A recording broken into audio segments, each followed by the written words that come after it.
Hey, what's up everyone? Tedrick85 here, and today I'm going to be continuing my Legend of Korra vlog with episode 3, or should I say chapter 3 of book 3, which is the Earth Queen. Which is a very apt title considering that that's who the main character in this episode is. As a matter of fact, Team Avatar is visiting her. And right off the bat, Tenzin tells Korra that even though he's never met her, that he heard that she's very demanding.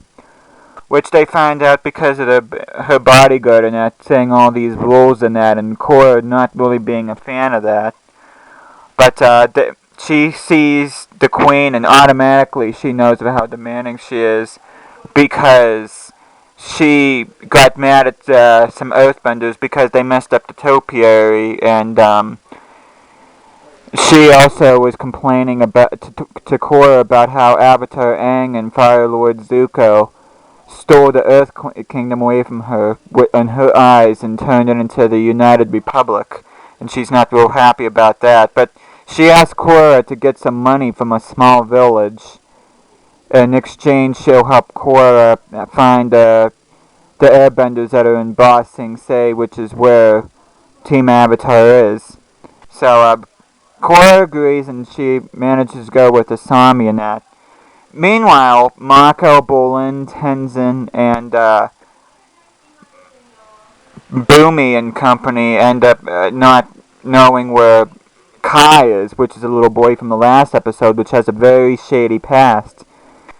Here, come to find out, he's going around the upper ring of Ba Sing Se, stealing all this money. Mako and Bolin try to catch him in the act and try to get him and bring him back, but Kai ends up giving him a slip, and here Mako and Bolin ends up being on a monorail that goes to the lower ring, which they can't get back to the upper ring because they don't have any passports or money in order to go up there, so... But the good thing about Mako and Bolin being in the lower ring is that they get a chance to see their family, which I unknowingly discover because they end up going to this fruit stand and they end up commenting on the rotten fruit. The guy who runs the stand ended up not liking what they said, and they attacked them only for an older gentleman to say, "Hey, that's Mako and Bolin," and both of them are like, "How do you know our name?" And then here come find out that the guy that attacked him is actually their cousin, and then the older guy happens to be their uncle. So their uncle ends up bringing them back to the rest of their family, and they happen to meet their grandmother for the first time in a long time. She gives him a big old hug, and sadly she ends up learning of her son's and his bride's death, which happens to be Mako and Bolin's mother and father. This sets up a very nice, poignant scene where the grandmother takes Mako and Bolin and shows them the only one letter that their father sent to her, and it pretty much says that he found a bride from the Fire Nation, and then that they were going to start a family, and they were able to have two wonderful sons. So I thought that was a very nice scene. Meanwhile, while all this is happening, Fire Lord Zuko is heads up to the Northern Water Tribe and meets Eska and Desna, who returned from Book 2, and they're just as endearing as what they were in, in the last book. I know, once again, they're very similar in looks. Of course, Eska and Desna can be told apart because Eska is the female and she wears eyeshadow and the little clips in her, I can't say clips, but ties on her ponytails, whereas Desna doesn't. But Zuko ends up meeting them to check on the condition of a prisoner called Pli, who happens to have the same firebending abilities as Combustion Man, aka Spooky Spooky Boom Man from Avatar: The Last Airbender. Zuko ends up having a bit of nostalgic moment where he ends up telling Eska and Desna about how he hired someone similar to Pli in order to kill the Avatar, which he says ended up not being much of a success in that. But we only get to see the bottom half of Pli's face because top half she's gonna end up having the eye tattoo like Sparky Boo Man had. But yeah, Lord Zuko ends up informing the twins about how Zahir and his goons end up escaping from the prison, and a big threat to the Avatar and that, so they wanted to make sure their condition of plea.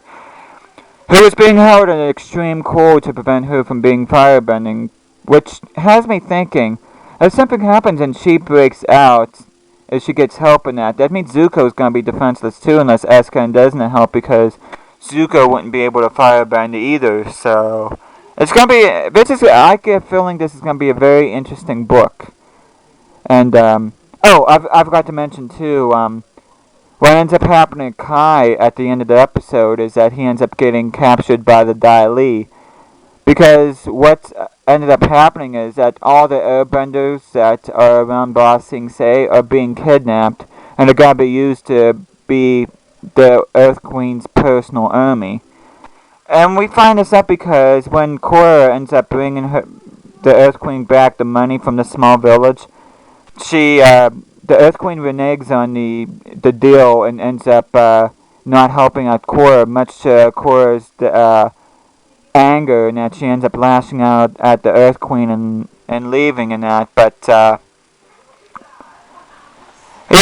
and speaking of the small village that they took the money from, there's a kind of like a biker gang, and that it kind of puts me in mind of the Mad Max movies a little bit. Here, whenever Korra and Asami fought them off, which was really cool because not only did Korra fight, but we got to see Asami fight. You remember back in book 1 when they had the Equalists, they had those gloves that shock people when they touched them? She ends up using them on some of the bikers and that, which was pretty cool. But the head gang leader with the skull face and the green hair and beard, he ends up warning Korra about what side she's on, and Korra ends up admitting that she ends up saying, how come I have a bad feeling that he's ended up being right. And I think in the next 2 episodes we're going to find out that they are going to be right. But like I said before, this book looks like it's going to be on the tradition of Avatar: The Last Airbender. Not only are we going to see great action scenes, but we're going to see great character development too. And it's going to be interesting to see what happens between Mako and Bolin and their family. It's going to be interesting to see how Kai ends up redeeming himself, if at all. It's going to be really interesting to see how Team Avatar deals with the Earth Queen as well as Zahir and all the escaped prisoners and that. So, yeah, it's going to be... Hopefully the next 2 episodes tonight are going to answer some questions. At least some of our questions. I don't expect them to answer all of our questions, but at least make the picture clearer and that, and have some more development happen. So, and that's pretty much it for this video. So, thank you for watching, and hopefully I'll have a video in the next 2 episodes here soon. And thank you for watching, and I'll see you again next time.